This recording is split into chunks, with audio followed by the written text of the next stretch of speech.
right. Good evening, everybody. Um, Welcome to tonight's 1% Tribe. I'm your host, Jeremy Myers. Hopefully, you'll all enjoy tonight. It's about chiropractic and movement. And tonight, we kind of know all those things, right? Like the exercise and, all those things we'd like to do. What I want to do tonight is kind of give us some reasons why and kind of look at our world as far as that goes, as far as like movement in a different perspective. So to kind of give us an innate living understanding, right? So many times we'll go through it tonight, but many times we get into routines that basically, especially now, our brain, it's kind of like having that big burger in front of you. It's too much for you to eat, but you love what it looks like. So you order that ginormous burger, right? So we kind of do that in exercise currently. And it kind of leads us to a whole host of problems. The other one is that we don't like slow walk it, right? So what we're going to do tonight is talk about that. So let me bring that up. Tonight I'm kind of running solo a little bit. I think Amy might make it, but of course, having a young one like that, it is a tough thing. So what I'm going to do is, without further ado, let's get into the presentation. All right. So, okay. So like every time we start with nature needs no help, just no interference, right? So we're going to talk about exercise from this concept, right? So we got to start thinking that way. By the way, this is so funny. I'm like a tea drinker now. This one is, I want to say ASEA or ASEA. I don't know what I say. Somebody will tell me how to do it. But raspberry tea with that, wonderful from Horrocks. Oh, it's good for your heart. Raspberries look like the heart, so therefore nature tells you what it's good for, right? So we'll go into that. I can't wait each time, like, when we do our herbal weeks. But so let's get started with this exercise thing. All right, so today we're going to explore exercise and movement from an innate perspective. We're going to set up and getting the exercise program running the way that we need to, the benefits from creating this new program in your life, and a little lesson on parasympathetic and sympathetic nervous system. So you get an understanding of, how your body is actually functioning when you introduce these programs. So that's what we're talking about today. So exploring exercise and movement from an innate perspective. It's a little different than just jumping in or getting a trait, like all these different things. So we have the motivation most of the time, but what happens is that motivation fades. Two of the reasons why. One, I believe your body simply doesn't enjoy or is not innately in tune, maybe, with the exercise that you have chosen with your conscious program. Remember, you have this conscious and this subconscious, right? So a lot of times consciously, we think we want to do these type of things, where in the subconscious, it's saying, hey, your body would really like something different. A good example is men lose flexibility, but they stay relatively strong. So like with their muscles, they'll have strength. Women lose strength and not as much flexibility. So if you look at the conscious of our society, who does yoga? Well, women do, right? Well, does that make sense with what I just said? Not really. They maintain their flexibility. They're good at that flexibility. So a lot of times women should probably do weightlifting. We should see a lot more weightlifters that are women And men, you should see a lot more in the yoga studios, right? But that's not how we perceive everything. We pick the one we're good at, but not necessarily the one your body is connected to or needs, basically. So this is where I'd like to throw a little bit of the ways that I motivate myself. So if I'm starting a new exercise program, one of the ones that I absolutely adore is CrossFit, because CrossFit, I think, fits so many different genres. I'm lucky I have my own barn gym kind of here at my house. And so that makes it really, really nice. I also love a lot of different movements because of how it makes my body feel. But once you start looking at those, you need to start like studying what kind of movements you'd like to do. So I always say, buy a fitness magazine. So one of the things that you can do to motivate yourself is don't go back to your old habits of what you thought you did in high school. What you want to do is go get a fitness magazine and read and kind of digest like what is there, study what you're going to do as an exercise pattern. You don't have to just jump in. This is one thing that you could do for a 1% improvement every week. Find that thing. A lot of new innovation in movement is always happening. Rachel came home one day and told me about, it was just basically a strap. Basically, it looked like a toe strap, and you hooked it to the wall. But the amount of different exercises you could do off of it, and the burden you actually got with this fairly long strap with handles on it, basically, was fascinating. It was definitely something we added to my barn because of how easy it is to add a different kind of movement in there. So these are things that you're gonna want to look at. Just don't jump right into the trend. Let's look at some different ones, because and that is a very, very big piece to it. The second is to start actually breaking down your time. Time, let's say this, and someday maybe we bring the 1% tribe into the financial world. But one of the things that we have to understand is time is bigger currency than any currency we currently make. I'll say that again. Time is more valuable than any currency that we currently have. One of my favorites to listen to is Shark Tank. I love that show. One of the neatest things to hear is how Mark Cuban approaches his time.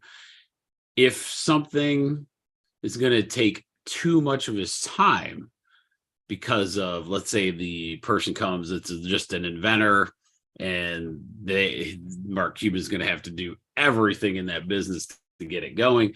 It could make money. That's a lot of time commitment, which is a ton of capital for him. So that is one of the ways you look at this. So what I tell people is start budgeting your day, like start understanding how your day is laid out. Make sure that you have a dedicated new time for this, for that new routine. Nothing gets in the way. It doesn't mean you have to do anything in that time frame at this point, right? We're just kind of breaking out that time of your day that you could do it. Let's say it's in the morning. You want to wake up earlier, an hour early, and get a half hour in. That sounds good. So start waking up early and maybe not have the workout yet. If you're motivated enough to do the workout, great. If you're not, you at least carved out that time. Okay. So that's a big one. A lot of people, that is one of the biggest literally pieces, is that we don't sit down and like actually budget that out. So imagine if you started taking fitness magazines, take the first 2 months before you start any exercise and do these pieces so that it becomes part of your day-to-day life. We're trying to reprogram. So you can't go from, I'm just going to jump into the gym. That's why one of the number one easy monthly memberships that people know is like, I'll give you an example. The one in our town, we had this one called Gold's Gym, and then it was called Blue Moon Fitness. They had like 3,500, maybe 4,000 members, and they kept it really cheap at like $10 a month. At any time you'd walk in there, you'd have 20, 30, people in there. And the reason that happens is because there's no actual dedicated time carved out. There's all kinds of things that happen within that time frame. We just need to start with a month where we understand we're going to cut that time out first. Make sure, let's test that time frame. Does something come up? Like a good example with Amy not being here, right? She you can't predict the 2-year-old or how that baby's going to sleep or feel or, those kind of things. So you carve out that time and then you see what happens before you actually commit to something like that. So this is one of my favorites. Hopefully one day I'll start doing interviews on here as well. But one of my favorite athletes, we had a great interview one time. And he was not a runner. He was not a runner at all until he met his significant other. And now he got into all kinds of running with her. And one of the things that he started with was the first time his wife's now wife wanted to, run 3 miles. Well, he did not want to, but he went and got an outfit, right? So he put on the whole running gear and everything. And then that time he didn't feel like doing it. So he just didn't, right? The next time he put on the running gear, this time he kind of went out, right? And so sometimes buying clothes specifically for that workout, putting it on at the time of the workout, you're starting to break those patterns, right? Even if you don't succeed in doing the exercise, this could be a huge piece for you. So I always suggest trying to buy the clothes, figure out the time. Go get some magazines, whatever it takes to start getting your brain prepared. Don't even start the exercise program for a month, 2 months before you do that. All right. Okay. So this is the next one is why we are going to do it. Okay. So remember what innate intelligence is. It's the intelligence within us that needs no help. It just needs no interference. Your internal body has all the internal innate abilities of this intelligence that you need.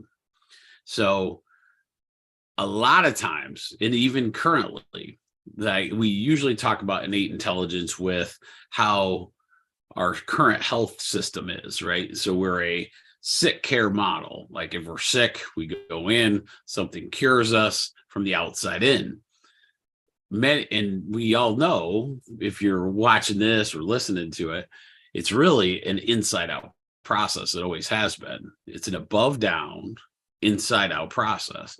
So we have to start looking at it a certain way.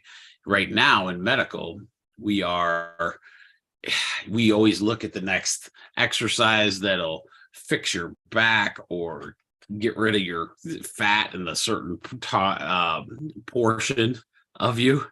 But the funniest part of that is that approach in exercise, especially, literally never works. It never works for anyone, right? So, I mean, if anybody can remember, they used to take this thing, it was called like a muscle stem machine, and they'd stick it on your stomach. And they had this guy eating potato chips. This is a true story. It was an infomercial. The guy was eating potato chips, and supposedly this like muscle stimulator would just do spasm the muscle a little bit, and you're supposed to be able to get 6-pack abs out of that, right? So it's the wrong kind of motivation, basically, is where I want to go with this, because exercise, when you understand what it's actually doing for your human body, you don't need to look at a certain way or do all those things.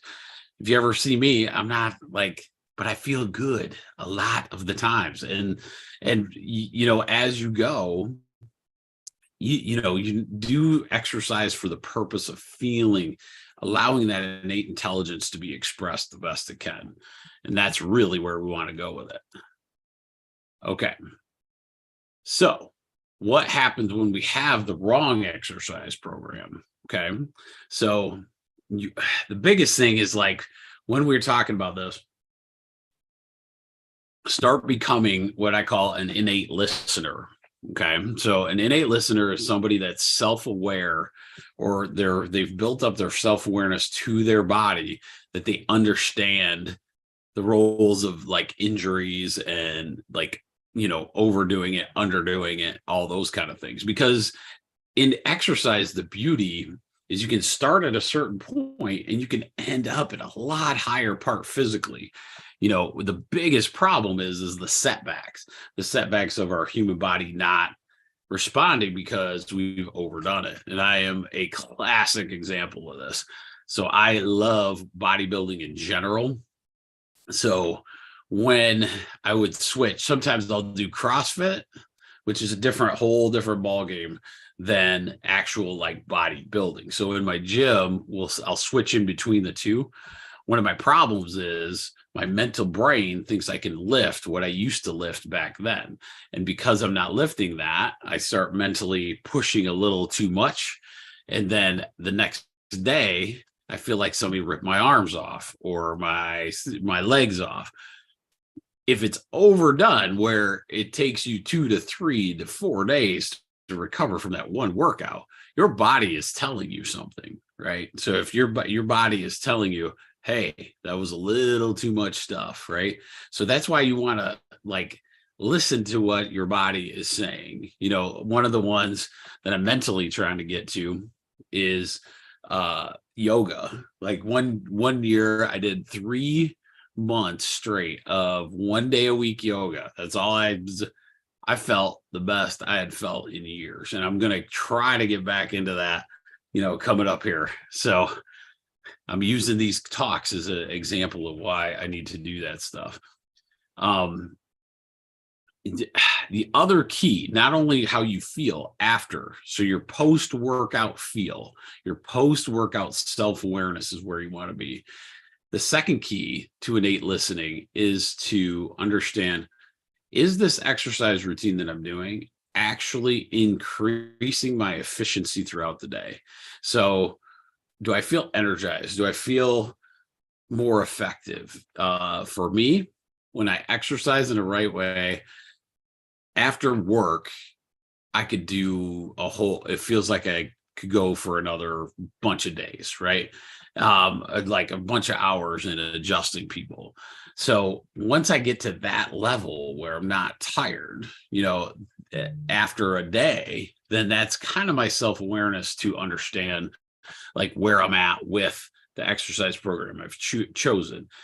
Too much, and then you're too tired after the day, it gets worse where you're fatigued by the end of the day. Then maybe you've either done too much in your workout, or the workout isn't the right one for your innate body, right? Okay, so this is where I really want to talk to you guys about, because the reason we don't exercise, I believe this, is because we never stay focused on what the actual benefits are. Because I see people trying to live innately in so many other ways with supplements and eating right and do those things, and they'll do it for a longer period of time than they will with the exercise routines. Typically, that is because you have heard or understood or are educated on the true benefits of eating better. All these are, like all these different things. Once you understand the benefits a little better, you can understand why these movements are so good for you.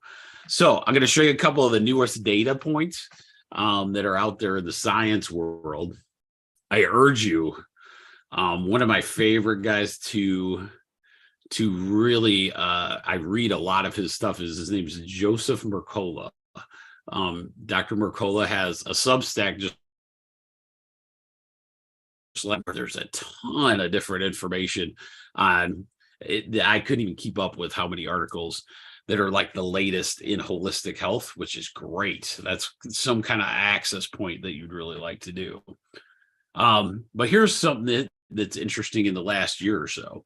So new data shows that exercise, especially in the morning, I think it was like 7 a.m. to 11 a.m., actually helps your sleep biorhythms. So your sleep biorhythms are a key functional piece to like what we're looking at throughout our lives. And so with these biorhythms, probably one of our biggest health crises right now is people not sleeping a full night's sleep. Anything that could help this, from the sleep apneas to the restless legs to the, constant different reasons for waking up at night or not getting a full night's sleep. If exercise is a good way to get those biorhythms corrected, then we can do a lot, because that's where your innate intelligence is basically rebuilding. And once we get to parasympathetics, you'll see most of the time that's where your growth is happening. So your organs are able to rebuild, construct, do the things it needs to do to bring you up with a great day the next day. Another good study was the fasting piece prior to working out. I have a different theory on why that works. However, in the study, the fasting prior to working out seems to give more benefit of the workout itself. So a lot of times, maybe if you're an early morning, you can have like a 12-hour fast if you want. Let's say you stop eating at 5 in the night, or the night before, and then you work out at 5 in the morning. You just did a 12-hour fast. And then we'll go into that. A lot of times it helps define sympathetic versus parasympathetic, which is a big deal, which we'll talk about. Yeah, so the next part is about the sympathetic. So we'll go into it when we tell you what those two systems are about. But one of the problems that we're having in our society right now is we're so in the middle of these two systems that I think defining that time by fasting before workout could be a huge benefit. The benefits of movement are so great, it literally can extend your life expectancy. That's crazy. Here in this last statement here, the new data shows that your fitness level is a better predictor of your age than your actual age.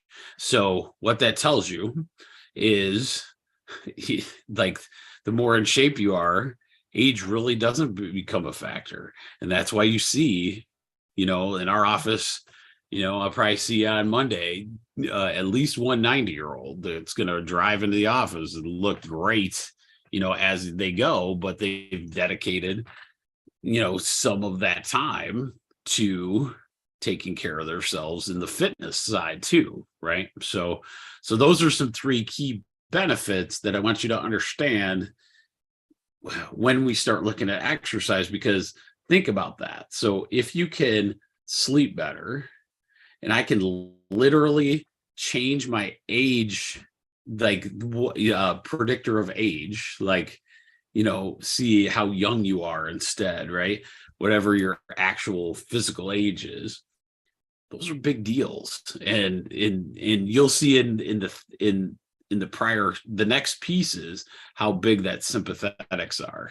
So that's what I want you to understand. There's so many innate intelligence pieces that allow your body to freely communicate better when you introduce movement and exercise. All right, so here's where we're going to talk a bit about the parasympathetic and sympathetic nervous systems.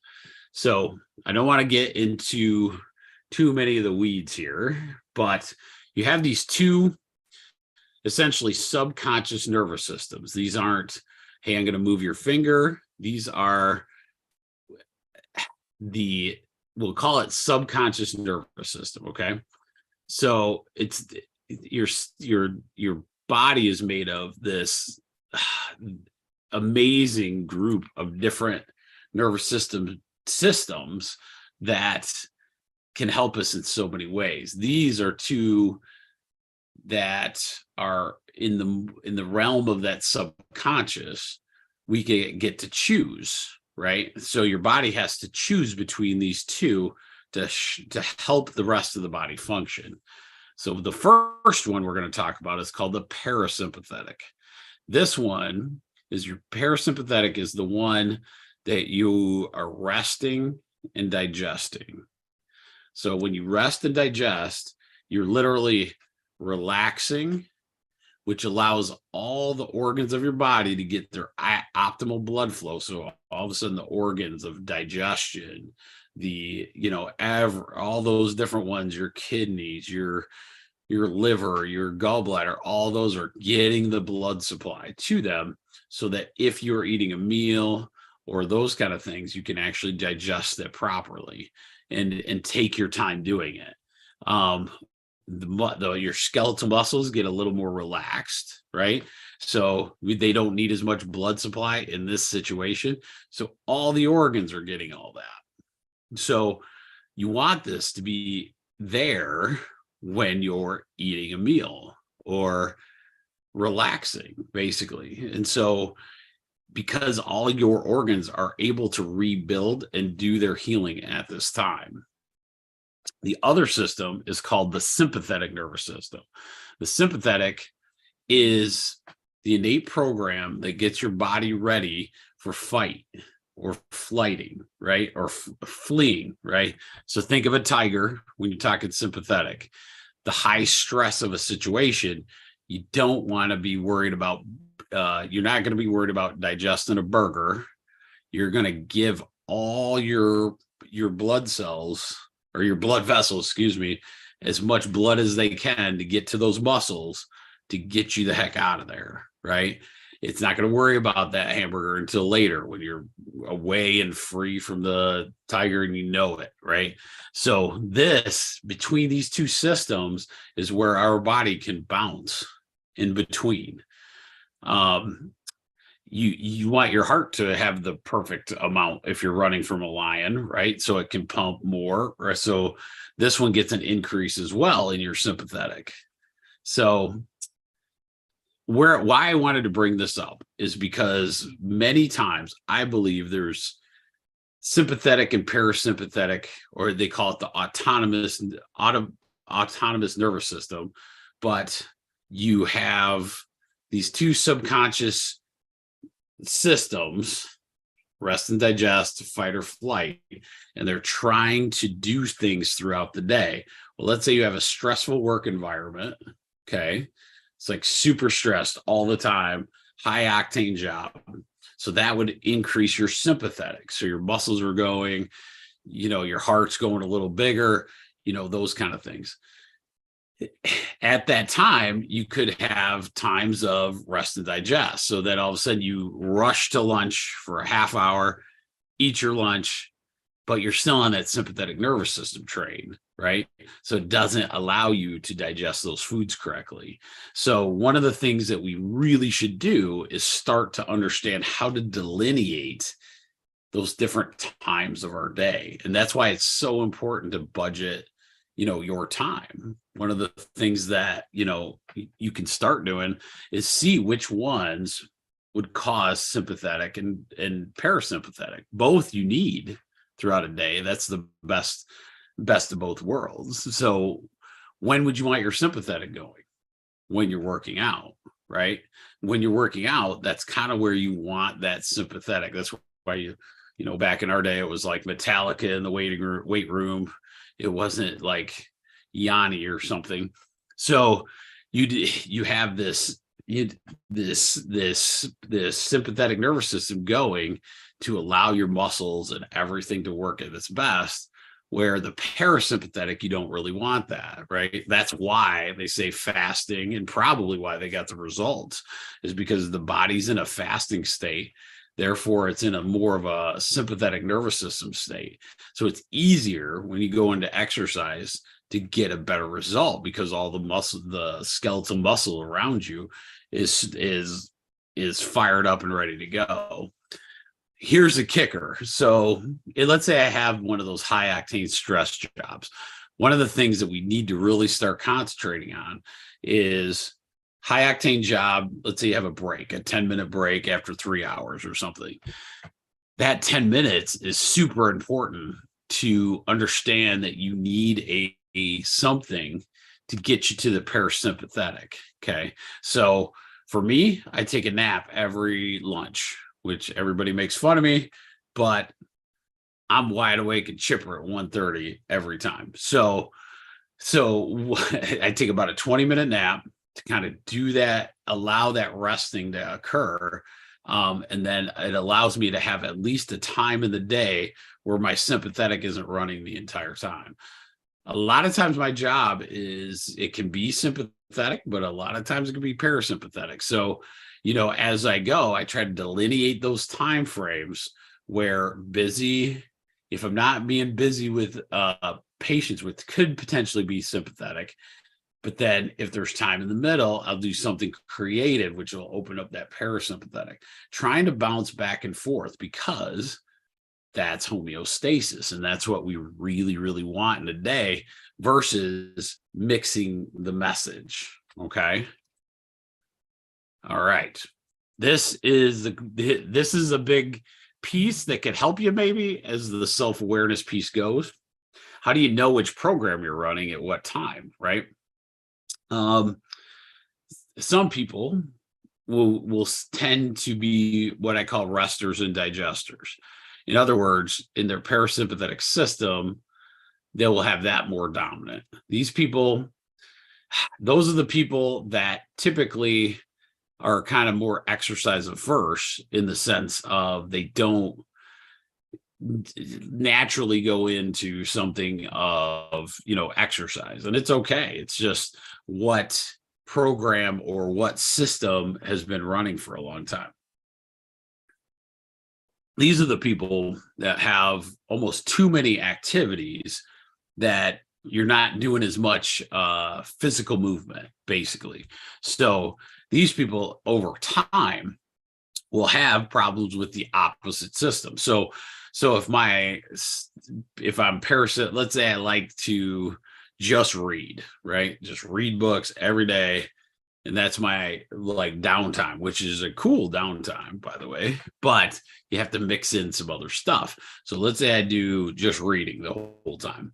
Well, I'm going to end up with muscle problems, joint problems, and probably immune system problems, because those are some major systems that need that sympathetic side to get you going, right? So they are over on the parasympathetic side, and because of that, these problems will essentially come up as that parasympathetic stays dominant throughout their life. But it's good information to know now as we go forward, because there's another situation. Usually it's this person is we have the fight or flighters. Okay. So the fight or flighters are people that always are moving.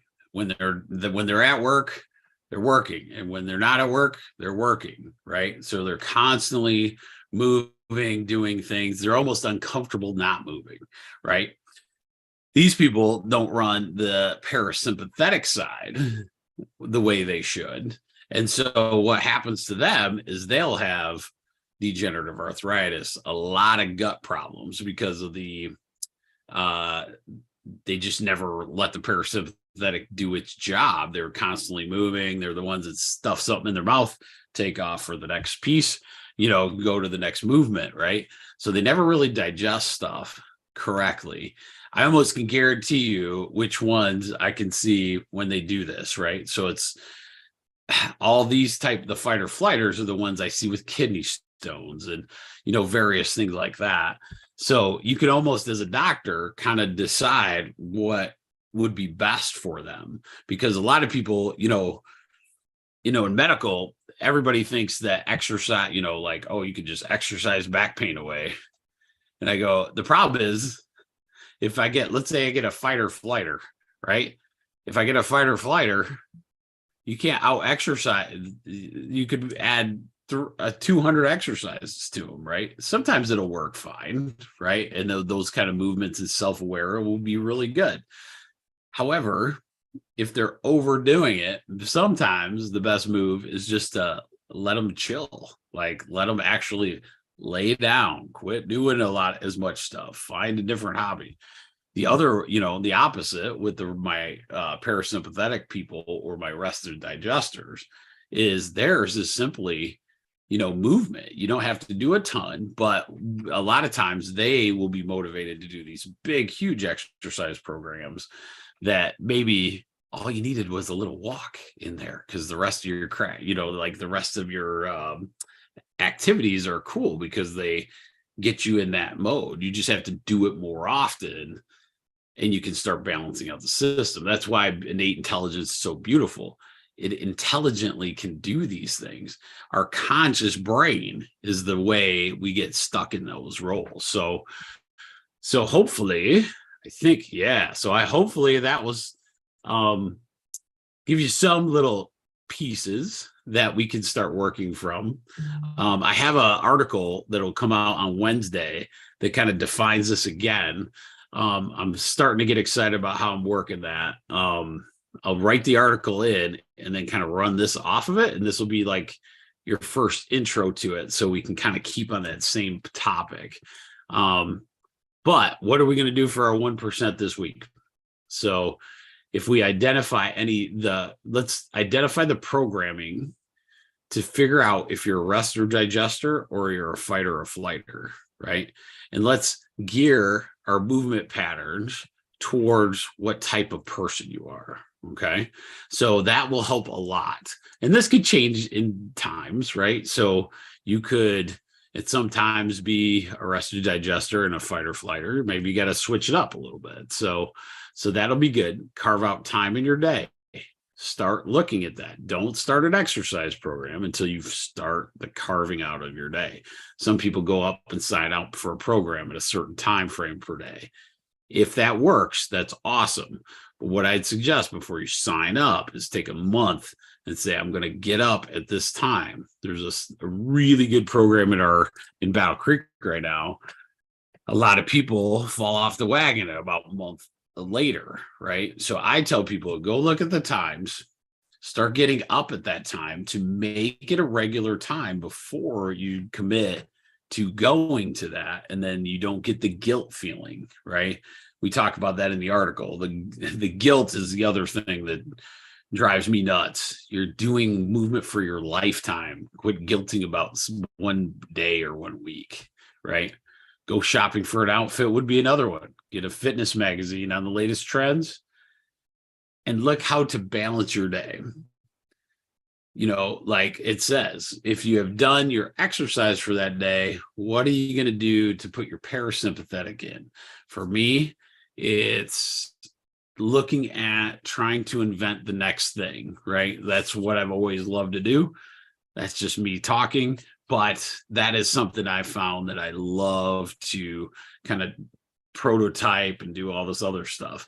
So I needed to find something like that, or writing articles now. Hopefully that will become something of parasympathetic. Right now it's pretty sympathetic because it's been a few years, but other than that, hopefully you enjoyed it. If you know somebody that would be interested in all these different topics, then you go to, and I'll always have it, it's called Tribe One dot, that should be a dot. I got to switch that. It's tribe1.substack.com. And all they got to do is put their email address in and they'll get email notifications like when I post something in there. So there's no other emails that come out of there. So it's pretty much what you get is what you get. So let's see how we are going. All right. Oh, Jess, I'm sorry I started talking before you got here, but do you have any questions? Or are you good? Oh, I was trying to figure out if my mute was on or not.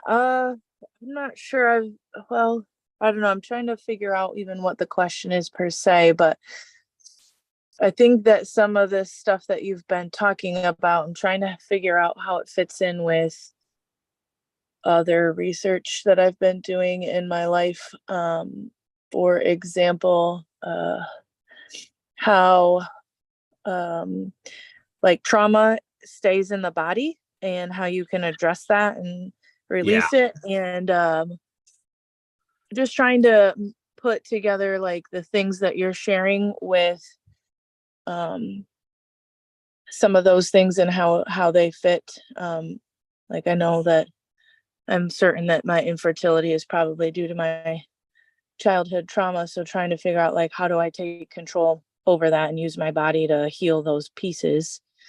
And then I was Glad you. laughing because I'm like fight or flight. Like I'm a little bit there, but my mom is a lot of it there, and she's gonna laugh when she listens to this in a couple days. Yeah, you can tell. Like, yeah. And then once I say that, right? So when you start taking, I like saying taking the 40,000 foot view of like where we're at. It's pretty easy being a doctor because all of us know in that sense, right? So you can see how a doctor can predict what is happening to you, right? It's not like magic. It's like, okay, well, I can see that, and it's nothing bad. It absolutely is nothing. Some of my most brilliant people they can read a book for 4 days straight and quilt the rest of the time, right? And you'll see that all their digestion is good to go, right? So they have other issues. So what is going to be interesting for me and you is next week. So you're leading me right into next week. So we're going to talk about epigenetics, which is probably my favorite topic of exactly what you're talking about. So Amy, I'm sending her currently, and not right tonight or anything, but I think it's next month. I want to say she'd have to tell you, but next month she is getting training in a way to actually deprogram those programs that are running. So several out there. I have a lot of muscle testing experience with some of the chiropractic techniques I do. Nothing quite that helped with that portion. And because of our experience with that muscle testing part, we're going to have Amy start being able to do some of these where we go back, see what the program is, right? Not necessarily attack it like a psychologist would, but we're going to try to deprogram that, right? And so if we can do it, it's so cool. Like we were just talking, I was listening to the guy I recommended last time, Dr. Bruce Lipton. He does these webinars. I was catching up on him. It's interesting because he says something fascinating. This lady brings up conscious parenting, right? Well, the problem that he brought up that a lot of parents want to do this like conscious parenting. They want to be a certain way. Okay. Well, the problem is when your subconscious program runs your world 95% of the day, and your conscious program only runs it 5% of the day, you can see where the overlap is and how hard that would be to say, oh, I'm going to be a conscious parent when I'm only going to see. So what the kid's going to see is everything you do 95% of the day. They're not going to see what you're saying. So that is one of the major obstacles of basically, like changing some of these programs, because it's these subconscious programs that we're running all day. We don't even know we're doing it, right? And it's nothing bad. It's just what kind of happens, right? So I'll give an example of a lady. I love it to death because every time I'm still in shock that she comes to get adjusted. Okay, so she was. If she ever watches this, she's gonna kill me. But her neck was literally, she got something where basically her neck was stuck to one side. She was like locked. There was no chance.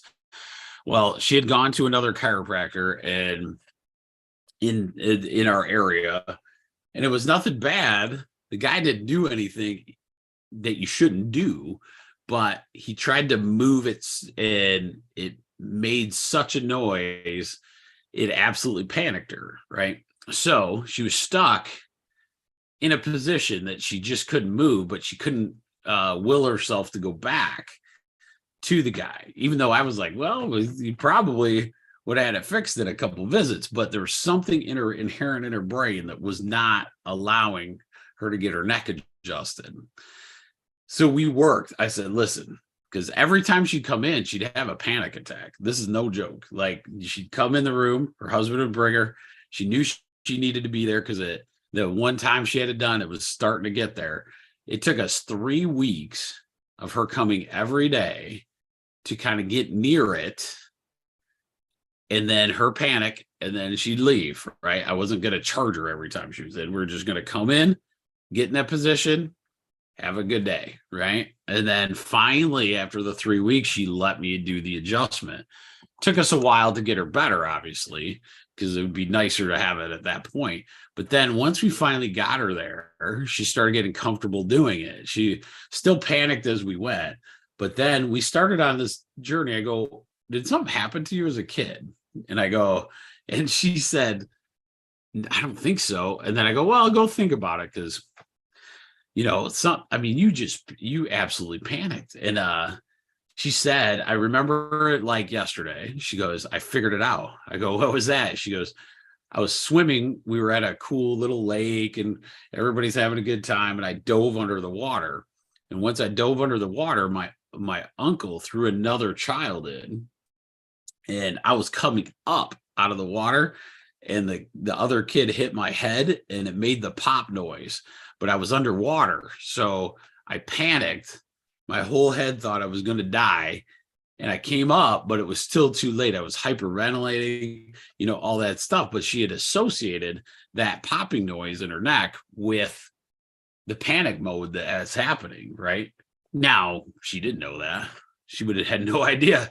If she never had the neck issue, would she have ever even known that was the program, right? So that's one of the things that I cannot wait for. In the next few months, we should have a really good way to kind of help with these programmings, right? So, because it's like sometimes the program for me was exercise was just part of your day, and somebody that me and pretty well. I got the my program changed with a certain wrestling coach. For those that aren't in our area, we have a wrestling coach that is near and dear to my heart that has coached. I think this is it. I think this is 58 years. 57, I think, but you could be right. 57 years of coaching people. This is insane. And he looks great. He always has been. He's just fantastic. But back in my old 6th grade chubby days, I wasn't going to get out of my house. I was definitely an over rester digester when I was a kid. I was like, no, I ain't getting out there to do all that stuff. And then they invited my dad, kind of forced us out there, but we get out to Kenny's farm. Jess knows what I'm talking about. No, it was at Studer's house, actually. So Studer's house on H Drive. And we go out there, and I'm like, all right, I guess I got to hay. So I start doing the work, and I respected them, so I didn't want to quit. So I'm like dying in this thing. But the funniest thing was that was when I met Kenny, because he goes, here's your pay for the day. And I was like, how much did you give me? I thought it was insane, like the amount of money he gave me. I go, are you serious? And then Mrs. Studer makes this giant meal after we were done. I was like, when can we be here tomorrow? So that was my world of introducing to, man. And I started feeling good, though. It was crazy how good that work felt. And really with the money, it kind of helped that, motivation too. But sometimes that is the way to go, so anyway, but those programs get ingrained in you so much, because now I understand when I do those things. My dad taught me years ago, I'd mow. I just feel the satisfaction when those things would occur. And so that makes it easy for me to get into movement type stuff. But some didn't have that, right? So that is what we have to figure out, is those different programs. But next week is going to be my first talk on epigenetics and how we can physically start changing those genes. So if you can find anything, one of my favorites is the honeymoon effect. I'll start looking for some other books that make it quite simple, but we can go on these journeys. Once you start discovering those things in your past, that's awesome. Like as you do, the biggest thing is not getting hung up on them, just knowing that the program is there. And then once we go there, we start learning how to ideas, because it's going to take repetition to get us out of them. So that's all I got for. Yeah. I suggest that one of these sessions you cover speed reading, because I have such a long list of books that I need to read. I know. I try to do audio book and then put one in your car. Like, yeah, because every morning, it depends on how your brain works. So are you a one book pony? Are you I could do two, but like one is the, making you stretch your thinking, and the other one is a novel or something to check out with. So okay. So that's good. So I would say I really like audio books in the morning, like as I'm driving home to work, or those kind of things. It seems like that's my most takes in the input, right? But audiobooks are one of my favorites, because it's one of those where we can just add it to a day. My kids make fun of me. I got irritated with my brother a little bit this year because I have this day where it's 10 hours straight of doing Christmas lights. Probably most people take 3 hours, maybe max. It takes me forever just because I love the day. You're out with coffee and it's, you're putting up lights and stuff. And you end up going to the Menards 17 times anyway. But the joy of that, that time, because I'm listening to these audiobooks and I just can't get enough of that. But you never make the time for it. I do it in spurts, and that's my problem. Is where I know speed reading would be. Dr. Matt does that. I don't know how he does it. He listens to everything 1.5 times. I hear it go when he's listening to something on his computer. I have no idea. I can't do that. That's my hard thing. I'm very slow reader, but I'll read 2 books at a time typically, but trying to remember where I'm at. But you'll get there, don't you worry. You got us in here too. We're gonna keep doing these. I keep getting excited about I have a list of all 52 this year, and so as we go, we'll start having some of these really, really good ones, and especially on that changing the program stuff, because if we could start at the top, work our way down, life will be really good. So, all right, you got anything else, my dear? If you're good. No, that's it. All right. Well, thank you for joining me. That was awesome. I know Amy always wants to, but 2-year-old, whoo. Oh no. Yeah, sometimes it doesn't work out. That's right. All right, kid. Well, enjoy your night. Yep, have a good night.